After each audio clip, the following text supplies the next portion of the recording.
liked that our Jack Ryan, our version of Jack Ryan, was someone who you may know in your life. He could be your history teacher. He could be your accountant. He could be your best friend.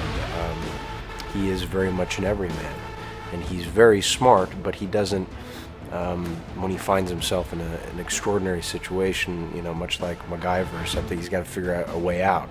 He doesn't know exactly what to do, but he has to think on his feet, and I like that quality of man thinking on his feet, that his brawn isn't his muscles or his fists, his brawn is his mind, and his ability to analyze quickly and go with his gut. And speaking of gut, I think too, what makes Jack Ryan an interesting character, and it sounds, I guess, a little,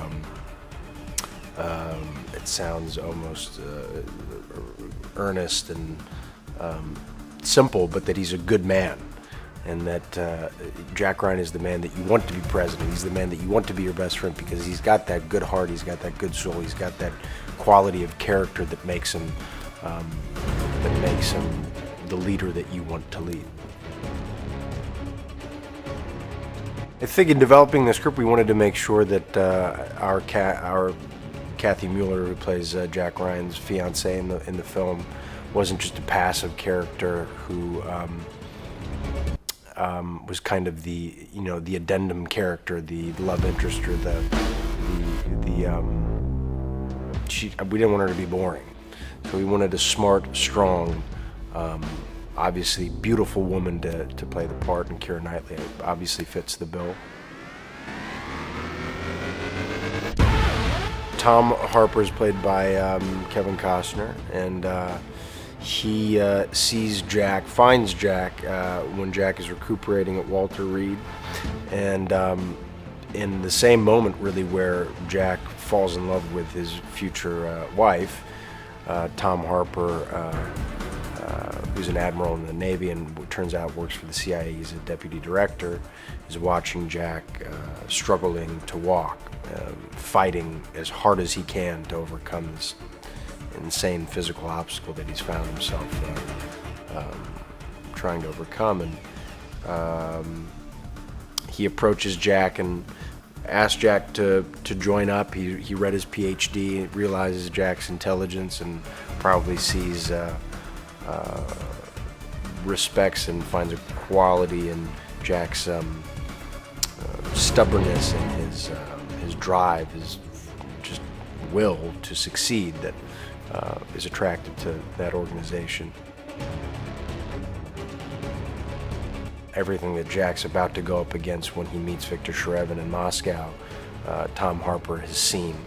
So he's that figure of intelligence and, sage advice and calm Zen-like wisdom. Ken Branagh, who's directing the film, is also playing Victor Shrevin, and Victor Shrevin is a hedge fund manager who runs a private bank that works with the bank that I work with in the States. And I've been sent over to Moscow because I've found in my analysis of their accounts that Victor Shrevin is hiding money from the company for which I work. I tell my handler about this. I tell Tom Harper about this through an intermediary. I let him know that there's some fishy stuff going on. And Jack, I think at that point early on in the film, is putting together some stuff about what may be going on in this terrorist attack that eventually does happen. He's so specific, so organized. Behind the camera, Ken knows exactly what he wants. I've never done a film that has moved as fast as we do. For a film that could easily cost much more, could easily take a lot longer. It's Ken's specificity, and it's his knowing exactly what he wants to achieve in the day that makes the day go by fast, that makes my job all that much easier. Well, we were very lucky. David Koepp wrote the script, and David Koepp's resume speaks for itself. So we had a really fantastically structured script. It was very tight. The plot was really rich. Characters were well developed as well. I knew nothing about the military, so I spent time in Los Angeles with some Marines and at the Marine Recruiting Center, and I spent time here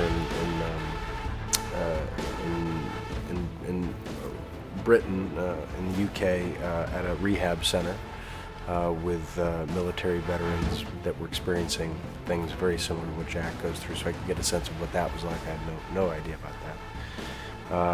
And Ken, to his credit, kind of developed this little mini prep course before we started the film, where we went around, visited the London School of Economics, visited a private bank. We got a sense of what it was like to trade shares and what trading futures was like, and derivatives and all this kind of stuff that I just had no idea about. I think Jack comes into this, Jack is already a very grounded, centered man. He knows very much who he is. There's a quiet, for lack of a, there's a quiet intelligence and a quiet heroism about him. But like all people, he doesn't know in that extraordinary circumstance, which, because we make Hollywood films, saving the world, if he can do it or not. I remember watching the films growing up and watching someone like Harrison Ford do it.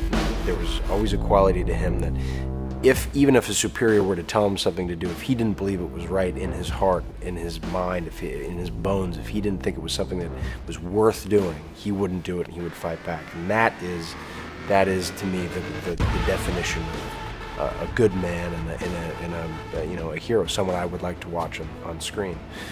Watching Alec Baldwin do it, I mean, Hunt for Red October remains one of my favorite films, and there's a scene when he's shaving, and Alec, I always thought, gave him a strong confidence. You never doubted for a second that he wasn't going to get on that submarine. So I kind of always thought about marrying the two, this kind of quiet intelligence that I thought that Harrison brought to it, this kind of fierce confidence that Alec had, and kind of somewhere in the middle is that relatable guy that, again, like I said before, someone that he could be your history professor, he could be your best friend, or I don't know, or he could be Jack Ryan.